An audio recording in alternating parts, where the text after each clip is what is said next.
Hello everyone. Board exams की तैयारी कैसी चल रही है? अगर धातु और अधातु वाला चैप्टर थोड़ा मुश्किल लग रहा है तो फिक्र मत कीजिए। अगले कुछ मिनटों में हम इस चैप्टर को पूरी तरह से मास्टर कर लेंगे। ये आपकी इस चैप्टर के लिए फाइनल रिवीजन गाइड होने वाली है। कशिश ग्लो में आपका स्वागत है। स्मार्ट लर्निंग, स्टडी हैक्स और मोटिवेशन सब एक जगह। Let's learn, glow and grow together. शुरू करें। जरा सोचिए, एक ऐसी धातु जो इतनी नरम है कि उसे चाकू से काटा जा सकता है, और एक ऐसी अधातु जो बिजली की सुचालक है। मजेदार है ना? ये चैप्टर ऐसे ही चौंकाने वाले अपवादों से भरा है, और यहीं से बोर्ड परीक्षा में सवाल भी बनते हैं। हमारा मकसद बिल्कुल साफ है। इस सेशन के बाद आपको इस चैप्टर के लिए और कहीं जाने की जरूरत नहीं पड़ेगी। हम हर जरूरी टॉपिक, हर रिएक्शन और सबसे जरूरी सवालों को यहीं कवर करेंगे। तो चलिए पूरे कॉन्फिडेंस के साथ शुरू करते हैं। ठीक है, तो हमारा पहला सेक्शन है फिजिकल प्रॉपर्टीज यानी भौतिक गुण। देखिए, जो सामान्य नियम है वो तो हम सबको पता है। असली खेल तो अपवादों का है, एक्सेप्शंस का, जहां से नंबर बनते भी हैं और कटते भी हैं। तो एक नजर डालते हैं बेसिक बातों पर। धातुएं आमतौर पर चमकदार होती हैं। उन्हें पीटकर पतली चादरों में बदला जा सकता है, जिसे हम आघातवर्धनीयता कहते हैं, और उन्हें पतले तारों में भी खींचा जा सकता है, जिसे तन्यता कहते हैं। साथ ही वो बिजली के अच्छे सुचालक भी हैं। वहीं दूसरी तरफ अधातुएं बिल्कुल उल्टी होती हैं, न चमक, न तार बनाने की क्षमता, और बिजली की कुचालक। ये तो हुई बेसलाइन। अब देखते हैं असली मजा।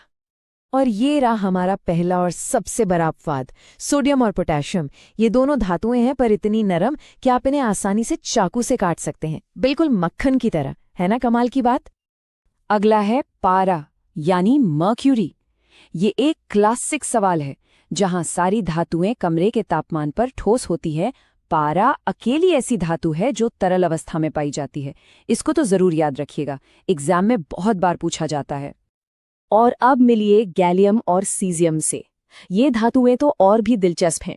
इनका गलनांक मतलब मेल्टिंग पॉइंट इतना कम है कि ये आपकी हथेली की गर्मी से ही पिघलना शुरू कर देती हैं। ये एक ऐसी बात है जैसे भूलना मुश्किल है। तो कहानी सिर्फ धातुओं की नहीं है, अधातुएं भी नियमों को तोड़ती हैं। हम जानते हैं कि अधातुएं चमकदार नहीं होती, पर आयोडीन को देखिए। ये एक अधातु है, लेकिन इसकी सतह धातुओं की तरह ही चमकदार होती है। और ये रहा एक और सुपरस्टार एक्सेप्शन, ग्रेफाइट। ये कार्बन का ही एक रूप है, मतलब एक अधातु, लेकिन फिर भी ये बिजली का बहुत अच्छा सुचालक है। आपकी पेंसिल की नोक से लेकर बैटरी तक में इसी गुण की वजह से इसका इस्तेमाल होता है। चलिए अब फिजिकल प्रॉपर्टीज से आगे बढ़कर केमिकल प्रॉपर्टीज पर आते हैं। इसे समझने का सबसे अच्छा तरीका है इसे एक पावर रैंकिंग वाली गेम की तरह देखना। इस गेम में हमें पता चलेगा कि कौन सा तत्व कितना शक्तिशाली या रिएक्टिव है। तो इस पावर रैंकिंग को, जिसे हम क्रियाशीलता श्रृंखला या रिएक्टिविटी सीरीज कहते हैं, याद कैसे रखें? इसके लिए एक मजेदार ट्रिक है। कैटरीना ने कार मांगी, ऑल्टो जेन फरारी, फिर भी है क्यों मिली सिल्वर ऑडी। बस ये याद रखिए, जो धातु इस लिस्ट में सबसे ऊपर है वो सबसे ज्यादा रिएक्टिव है, और जो सबसे नीचे वो सबसे कम। आमतौर पर क्या होता है, धातु के ऑक्साइड क्षारीय यानी बेसिक होते हैं, पर साइंस में हमेशा एक प्लॉट ट्विस्ट होता है। कुछ धातु ऑक्साइड ऐसे भी हैं जो अम्लीय और क्षारीय दोनों तरह का व्यवहार दिखाते हैं। इन्हें उभयधर्मी या एम्फोटेरिक ऑक्साइड्स कहते हैं। एल्यूमिनियम ऑक्साइड और जिंक ऑक्साइड इसके सबसे अच्छे उदाहरण हैं। अब देखिए कि वो रिएक्टिविटी सीरीज असल में काम कैसे करती है। सोडियम और पोटेशियम जो लिस्ट में सबसे ऊपर हैं, वो ठंडे पानी से भी जोरदार रिएक्शन करते हैं। जैसे जैसे हम लिस्ट में नीचे जाते हैं, रिएक्शन की तेजी कम होती जाती है। कैल्शियम थोड़ा धीरे करता है, मैग्नीशियम को गर्म पानी चाहिए, और एल्यूमिनियम और आयरन तो सिर्फ भाप से ही रिएक्ट करते हैं, और सोना, चांदी, उन्हें कोई फर्क ही नहीं पड़ता। जब धातुएं किसी अम्ल के साथ प्रतिक्रिया करती हैं तो एक सामान्य नियम है, हाइड्रोजन गैस निकलती है। पर हर नियम का एक अपवाद होता है, और यहाँ वो है नाइट्रिक एसिड। ये इतना मजबूत ऑक्सीकारक है कि जो हाइड्रोजन गैस बनती है उसे फौरन ऑक्सीडाइज करके पानी बना देता है। ठीक है, अब जब हमने रिएक्शन समझ लिए हैं तो चलिए देखते हैं कि ये धातु और अधातु मिलकर एक परफेक्ट मैच यानी यौगिक कैसे बनाते हैं। इसे लेन देन की एक कहानी की तरह समझिए। इसकी कहानी समझते हैं हम सबके पसंदीदा उदाहरण यानी साधारण नमक या सोडियम क्लोराइड से। सोडियम के सबसे बाहरी शेल में एक फालतू इलेक्ट्रॉन है जिसे वो देकर स्थिर होना चाहता है। वहीं क्लोरीन को अपना बाहरी शेल पूरा करने के लिए एक इलेक्ट्रॉन चाहिए, तो सोडियम अपना इलेक्ट्रॉन क्लोरीन को दे देता है। इससे सोडियम पर पॉजिटिव चार्ज और क्लोरीन पर नेगेटिव चार्ज आ जाता है और इसी मजबूत आकर्षण को हम आयोनिक आबंध कहते हैं। चलिए अब एक खजाने की खोज पर चलते हैं, मतलब जमीन के नीचे से अयस्क निकालकर उसे साफ करके शुद्ध धातु कैसे हासिल की जाती है। इस प्रक्रिया को हम धातु निष्कर्षण या मेटलर्जी कहते हैं। इस खजाने की खोज में दो बहुत जरूरी प्रक्रियाएं हैं, भर्जन रोस्टिंग और निस्तापन कैल्सिनेशन। इनमें अंतर साफ साफ पता होना चाहिए।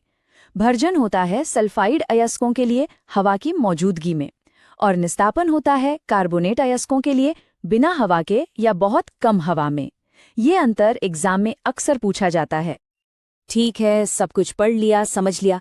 अब समय है असली टेस्ट का। चलिए देखते हैं बोर्ड परीक्षा के कुछ सबसे ज्यादा पूछे जाने वाले सवाल। ये एक तरह का रैपिड फायर राउंड है, देखते हैं कि आपको कितना याद है। पहला सवाल, सोडियम और पोटेशियम को मिट्टी के तेल में डुबोकर क्यों रखते हैं? इसका सीधा सा जवाब है क्योंकि ये इतने ज्यादा रिएक्टिव होते हैं कि हवा और नमी के संपर्क में आते ही आग पकड़ लेते हैं। केरोसिन उन्हें हवा से दूर रखकर सुरक्षित रखता है। अगला सवाल, आयनिक यौगिक क्या होते हैं और उनके दो गुण बताइए। तो ये धातु से अधातु में इलेक्ट्रॉन के ट्रांसफर से बनते हैं और इनके दो मुख्य गुण हैं। पहला, इनका गलनांक और क्वथनांक बहुत ज्यादा होता है, और दूसरा, ये सिर्फ पिघली हुई अवस्था या घोल में ही बिजली का संचालन करते हैं। एक्वारेजिया क्या है? ये सांद्र हाइड्रोक्लोरिक एसिड और सांद्र नाइट्रिक एसिड का 3:1 के अनुपात में बना एक मिश्रण है।